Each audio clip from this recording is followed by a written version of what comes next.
These can be the best of times and the worst of times. There's still so much potential. This country has so much in the way of assets. But it is interesting to hear my friends across the aisle talk about the wonders of Obamacare.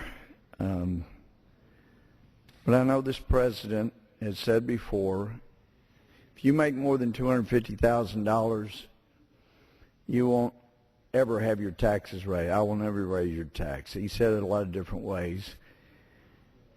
And yet, when I read his version of the American Jobs Act that he himself pushed forward, promulgated, demanded be passed, it actually raised taxes on everybody that made more than $125,000.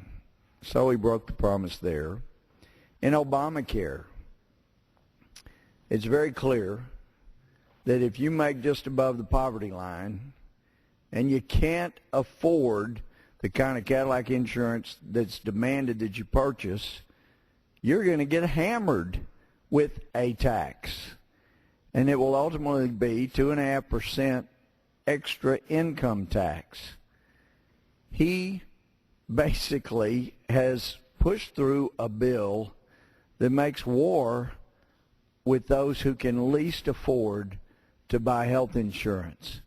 Adding a 2.5% tax to people who are the most vulnerable and hardworking folks just trying to get by, they're going to have to pay extra 2.5% income tax. Now, the enlightened Chief Justice explains through pages 11 and through 15 of his opinion that it's actually not a tax, it's clearly a penalty. Because if you don't buy the insurance at the high level the government will dictate, then it will be necessary for you to pay an extra hunk of income tax. The hardworking, least able to afford it. I don't see how anybody can say it's great, happy day for you.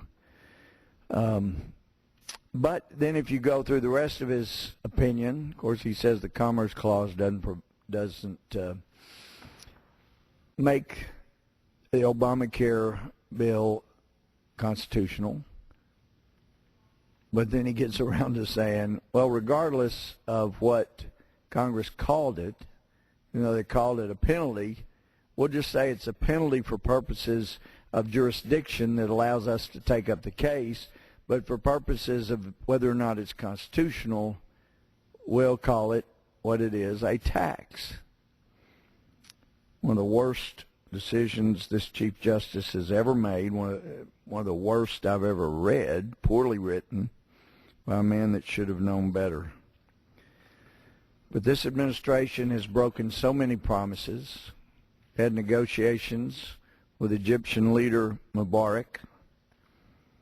We're certainly ready to throw him under the bus, just as they have our allies, the Northern Alliance, that successfully fought and defeated the Taliban within a matter of months with our assistance, but with less than 500 U.S. in country. And now, after the president added troops, and we had over 100,000 troops, this administration is ready to turn the country over to President Karzai and the Taliban. And the Taliban have been on national television saying, hey, obviously, by virtue of the Obama administration begging us to come to the table, promising they'll release some of our murdering thugs from confinement and they'll buy us first-class offices in Qatar or Qatar, depending on where you are. Well, gee, it's obvious to the world, they've said, that the United States has lost the war in Afghanistan. Congratulations, President Barack Obama, for making it clear to the Taliban that you have lost the war for us. And now we are advised the president has invited Egypt's Islamist leader to the United States. Past administrations have recognized that the Muslim Brotherhood's end goal of a giant worldwide caliphate where we all fall prey and under Sharia law, where we all have freedom, but that freedom is to worship only Allah, where we have justice, but that justice is only under Sharia. And this administration is embracing them wholeheartedly. This article, July 8th, Sunday, from Business and Financial News, it headlines, Obama invites Egypt's Islamist leader to the U.S.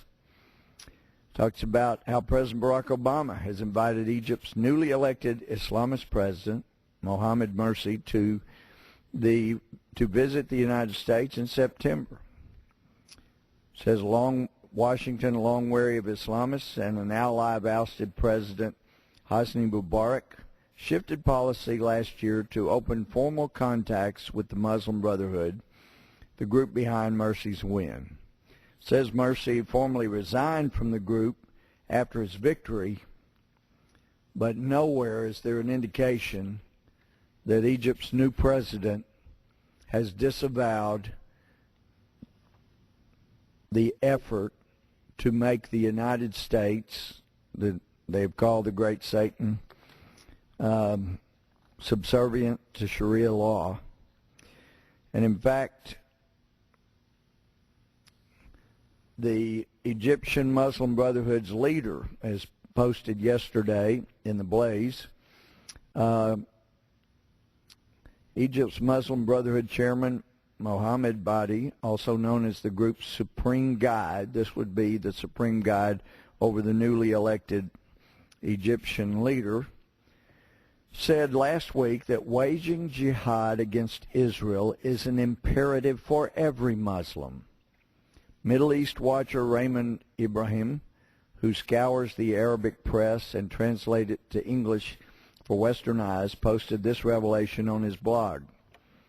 And then it sets out this quote. According to last Thursday's edition of Al-Wad, during his weekly sermon, Mohammed Badi, the Muslim Brotherhood's supreme guide, confirmed the necessity for every Muslim to strive to save Al-Quds, and that's Jerusalem, from the hands of the rapist Israelis, and to cleanse Palestine from the clutches of the occupation, deeming this an individual duty for all Muslims.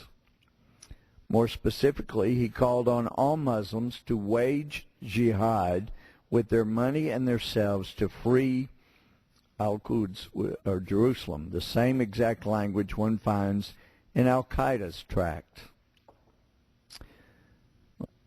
Article goes on, earlier this year, the Middle East Media Research Institute translated a sermon of Badi's in which he called for gradually establishing a global Islamic caliphate leading to mastership of the world.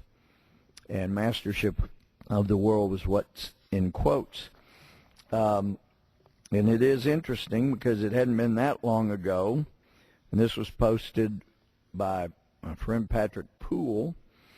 This was posted July 5th, 2012. It says, Rewind 2010, Egypt's Pres Morsi call for expulsion of U.S. ambassadors across the Middle East. Patrick Poole says, while doing a bit of filing in the office yesterday, I came across September 2010 Reuters article of more recent interest. You might recall that was the time when Terry Jones in Florida was threatening to burn a Quran on the 9/11 anniversary and had the whole Muslim world in an uproar before he'd even committed the act, which happened several months later. In the mere contemplation of such an action by Terry Jones, the Muslim Brotherhood was calling on all Muslim countries to expel U.S. ambassadors. And who is making this call, according to Reuters? Mohammed Morsi, spokesman for Egypt's influential Muslim Brotherhood, this country has to stand strong. We've seen it grow weaker and weaker in the eyes of the world. There's an article that's reprinted July 9th today in Human Events, which was originally by Robert Spencer back February 14th of this year. And he said last week the Egyptian government announced that it intends to put 19 Americans on trial for fomenting anti-government protests, a charge they deny. Protests from the Obama administration have so far been futile, met with sneers of contempt. If you're of a certain age, this should sound familiar. On November 4th, 1979, Iranian thugs stormed the U.S. Embassy in Tehran and took 52 Americans hostage. Jimmy Carter's government wrung its hands in futility for the next 14 months until finally the Islamic Republic released the hostages January 20th, 1981, the day Ronald Reagan took office as President of the United States. The bitter irony in all that was that Carter had betrayed the Shah of Iran, a longtime U.S. ally, and thereby paved the way for the ascent of power of the Ayatollah Khomeini and the Iranian malacracy that has ruled Iran ever since. Rather than feel gratitude toward Carter, however, Khomeini viewed his abandonment of the Shah as a sign of weakness and pressed forward with his jihad against the great Satan. Iran has been hostile toward the United States since then, including gleeful predictions of our nation's imminent demise. Just days ago, Iran's supreme leader, the Ayatollah Khomeini, declared to an enthusiastic Tehran crowd that, quote, in light of the realization of the divine promise by Almighty God that in the great Satan America will soon be defeated, Allah's promises will be delivered and Islam will be victorious. The original Ayatollah Khomeini, or Khomeini, not Khomeini, but Khomeini, was said by Jimmy Carter to be a fellow man of faith. Well, he had a different kind of faith. And we have soldiers still dying today because the United States of America allowed some Iranian thugs, terrorists, to commit an act of war by attacking an American embassy, taking Americans hostage, and did nothing to defend our territory. I was at Fort Benning at the time. We were put on alert. Nobody wanted to go to Iran, but everybody expected, surely we will do something to show these Islamic jihadists, these thugs, that you cannot commit an act of war against the United States and not pay a price. Because as the United States government, we have a duty to provide for the common defense. We have a duty to protect American property. And when American property is attacked, and under everybody's interpretation of international law, an embassy is that country's own property, we let it go without anything but weak-kneed responses. And we're paying the price today, but we see this president who thinks a wonderful speech, and he's good at them. He reads them so well. And throwing in constant apologies to people who want to destroy us and see us wiped off the map will somehow engender love from people who want to destroy us. It doesn't work that way internationally. We have a duty to protect this Constitution, and we are not doing so in embracing enemies of this country who still have not disclaimed the pledge, the effort to see this country overthrown. There was a time when presidents would view people who have made such claims and pledges or been part of terrorist organizations. We would not embrace such individuals because we know the harm it does to our allies. One article from a guy named Michael D. Evans says Carter viewed Khomeini as a religious holy man in a grassroots revolution rather than a founding father of modern terrorism who introduced the Islamo-fascist ideology we are fighting today in the World War on terrorism. As Henry Kissinger said, quote, Carter has managed the extraordinary feat of having at one and the same time the worst relations with our allies, the worst relations with our adversaries, and the most serious upheavals in the developing world since the end of the Second World War. That was then, and now we have another president doing the very same thing.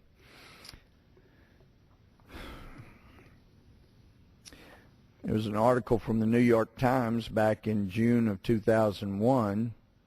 Prime Minister Ariel Sharon of Israel will meet with President Bush at the White House next week, the second time the two have held face-to-face since Mr. Sharon's election. In contrast, Yasser Arafat, the Palestinian leader, has not been invited to Washington by the Bush administration, and officials made clear today that they had no plans to do so in the near future. So far, the administration has kept Mr. Arafat at arm's length, a stark difference from President Clinton, who brought the Palestinian leader to the White House more than any other foreign leader. Those messages are not missed by allies and enemies alike around the world.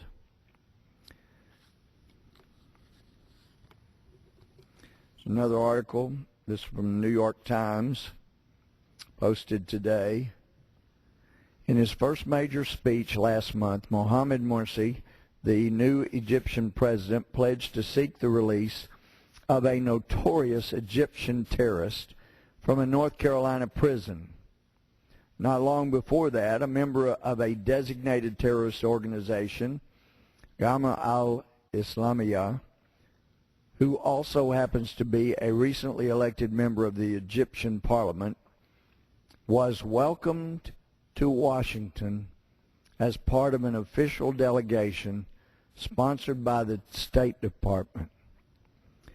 Obama administration officials made no public comment on Mr. Morsi's promise and struggled to explain why the Egyptian parliament member, Hani Noor Eldin, got a visa, since, after all, he was a member of a designated terrorist organization. But he got not only a visa, he got entrance into our most secure administration dwellings. The article says that the administration cited privacy rules to say whether he had been granted a waiver from the ban on such terrorist visitors or whether his affiliation simply escaped notice. Pressed by reporters after the visa quickly became a congressional controversy, a State Department spokeswoman, Victoria J. Newland, said Mr. Eldin had been judged to pose no threat to the United States. Quote, "It's a new day in Egypt," unquote, she added. Quote, "It's a new day in a lot of countries across the Middle East and North Africa," unquote.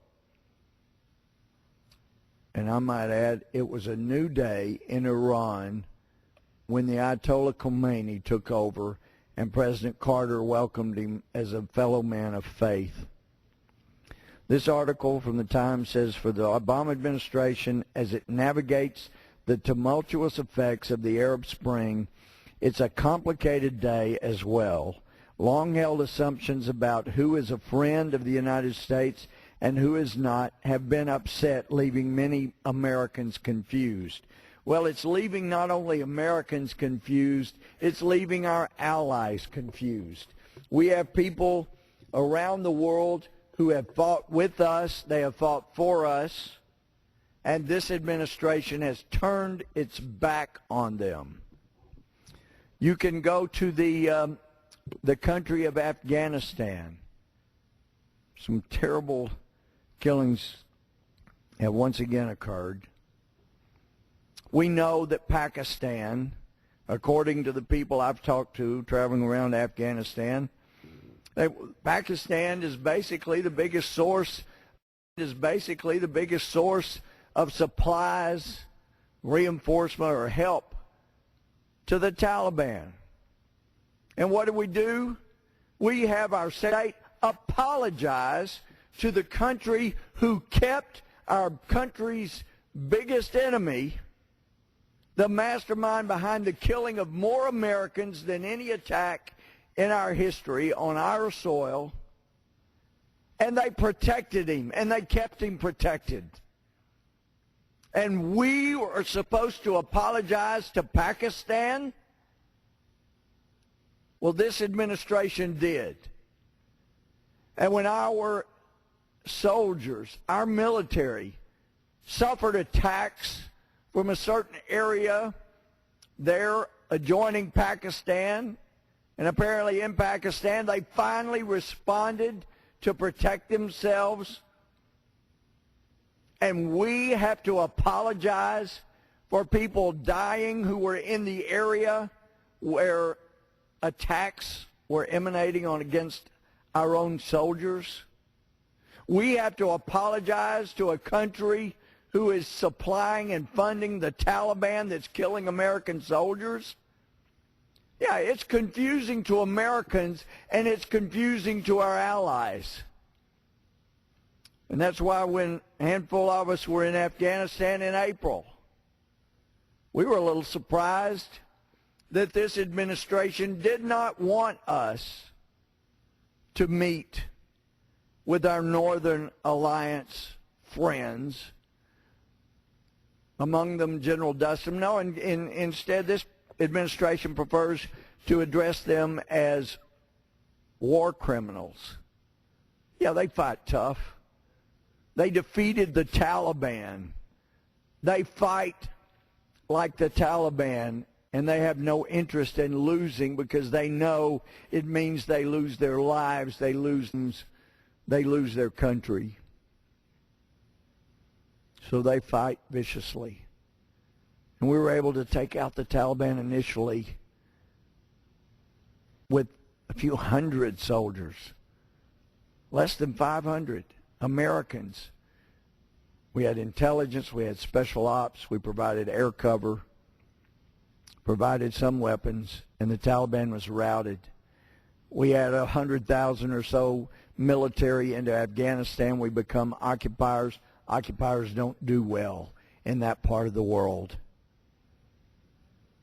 Yet this administration continually throws our allies under the bus, thinking if we just embrace our enemies, if we make a great speech, maybe if I read from the teleprompters effectively enough, then they'll see how wonderful I am and America is, and they'll come fall and embrace us and just want to provide us nothing but love and affection.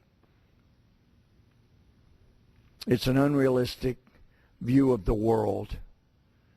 And yes, I'm a Christian, and I believe everyone should be free to worship or not worship as they please. But that is not the case in Egypt right now. It's not the case in Libya right now. It's not the case in Afghanistan right now.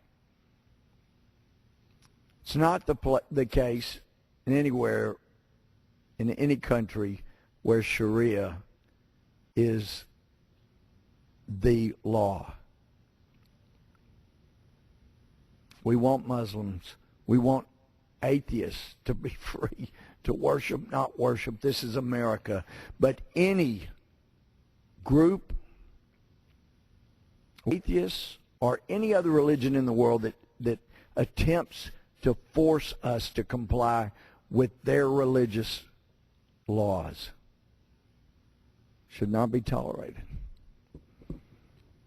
Some say, oh, you got a bunch of xenophobes and Islamophobes. It's interesting that the term Islamophobe basically was generated by the Organization of Islamic Council, the OIC, that has 50 states. No, wait.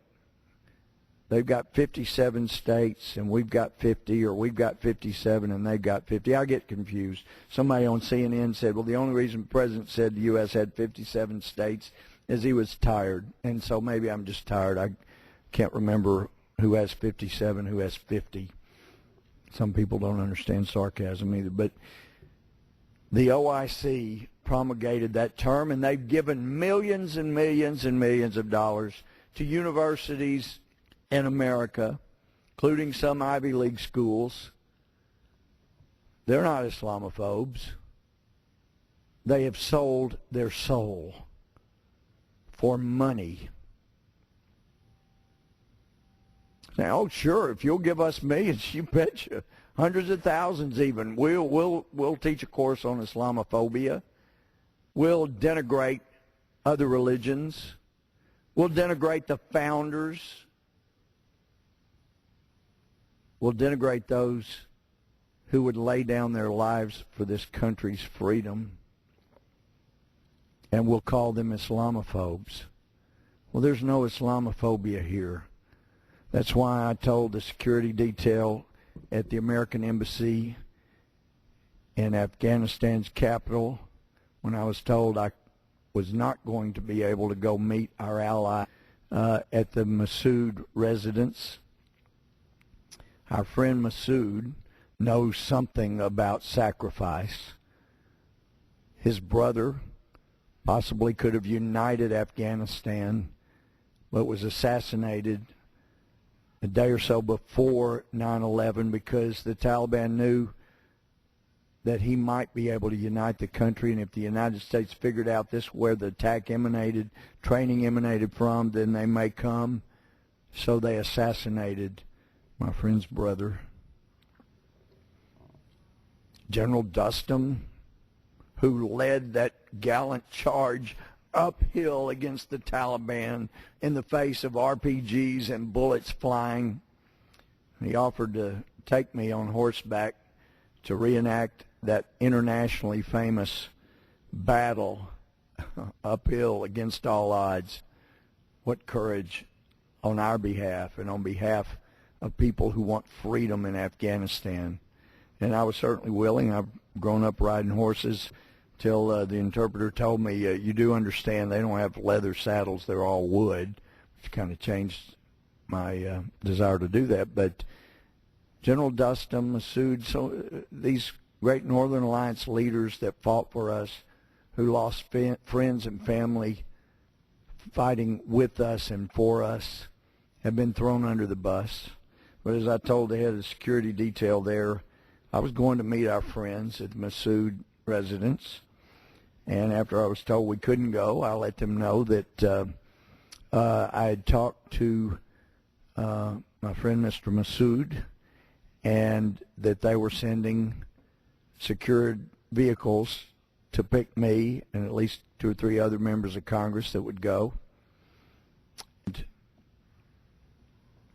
when I was told that would not be secure, we couldn't do that, I made clear that they would have to take me down before I got to the gate of the embassy compound because I was going, and that I would do that after our next meeting with our soldiers, American soldiers. After the meeting, I was told, we've arranged security for you to go to the meeting so you don't have to ride with the Massoud security folks.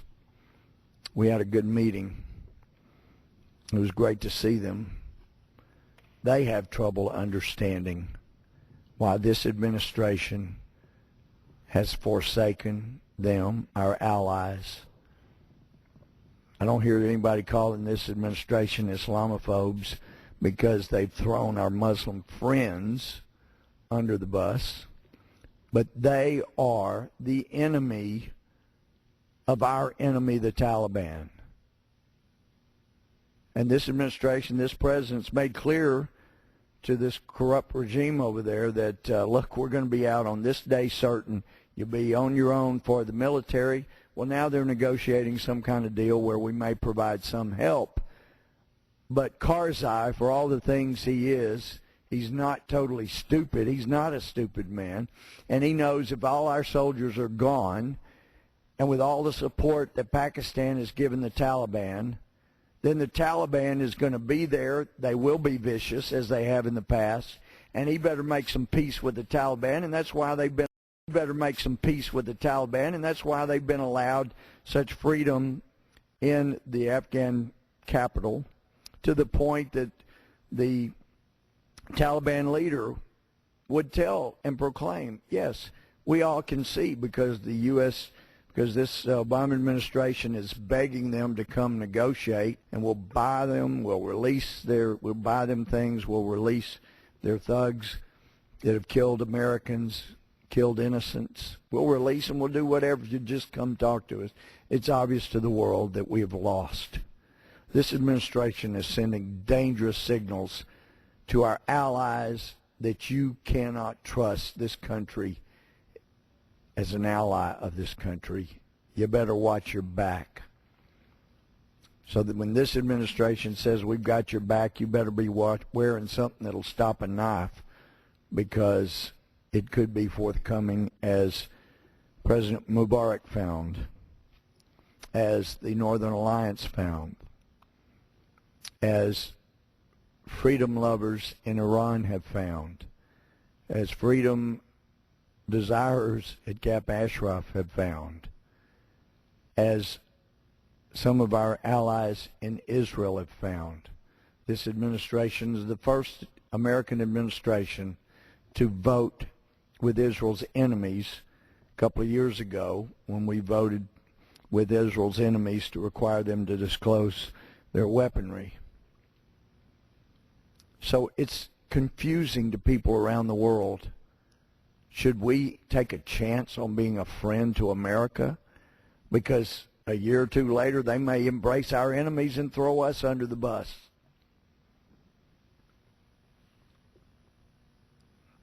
I do believe in the teachings of Jesus. I do believe in the teachings, and have been there where they say it's pretty certain this is where Jesus delivered the Sermon on the Mount and told us who it was who was blessed.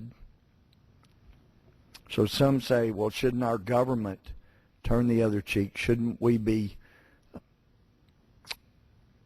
blessed are those who mourn? Shouldn't we be the peacemakers? Yes, we should be the peacemakers, but as a government, we have a different obligation. Ours is to protect our people. We're to protect those who live in America, who have trusted us to be their public servants, so that they can live out the Beatitudes if they choose, so that they can live out and follow the teachings of whatever religious leader they choose. But they can't do that unless we keep them safe. Reading a book that started yesterday called The Harbinger. Indicates God withdrew his hand from our protection on 9/11. There are interesting things in that book. It's time we look at the signs and we understand from world history, you don't turn on your allies and embrace your enemies and expect to save your country. You convince others who might be tempted to be your allies not to be. You teach your enemies that you are weak. In the same way, individuals on a school playground do not convince a bully that they are strong when they start giving gifts to the bully and try to buy the bully's kindness and respect, because what it buys is not respect, it is contempt. And that is the way this country is now viewed around the world. If you are evil in the world, just as Romans 13 points out, if you do evil, you should be afraid, because this government does not have the sword in vain. We owe a duty to freedom-loving people around the world not to become weak, but to protect freedom here so others can enjoy freedom other places, knowing that the United States of America does not embrace and fall in love with terrorists or terrorist organizations or leaders of terrorist groups. We fight them, and we embrace those who love peace, not terrorism. And we make the world and this country safer in so doing. Now, Mr.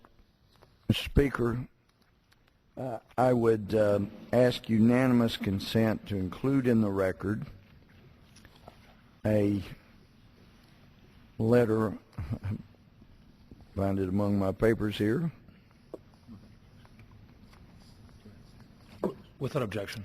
This is Act for America. I brought this up before, but because we have rules that don't allow things that include too many pages, we had to revisit the issue because there are so many thousands and thousands of signatures that can be found at this website for Act for America. But this is a petition, a letter sent to the Honorable Joseph Lieberman, the Honorable Patrick Leahy, the Honorable Dianne Feinstein, the Honorable Peter King, Lamar Smith, the Honorable Mike Rogers, and it's signed online by thousands and thousands of verified signatures, and those can be found from Act for America, Pensacola, Florida. So I would offer these 3 pages for the record, ask unanimous consent to do so. Without objection. And with that, Mr. Speaker, I would yield back. The gentleman yields back.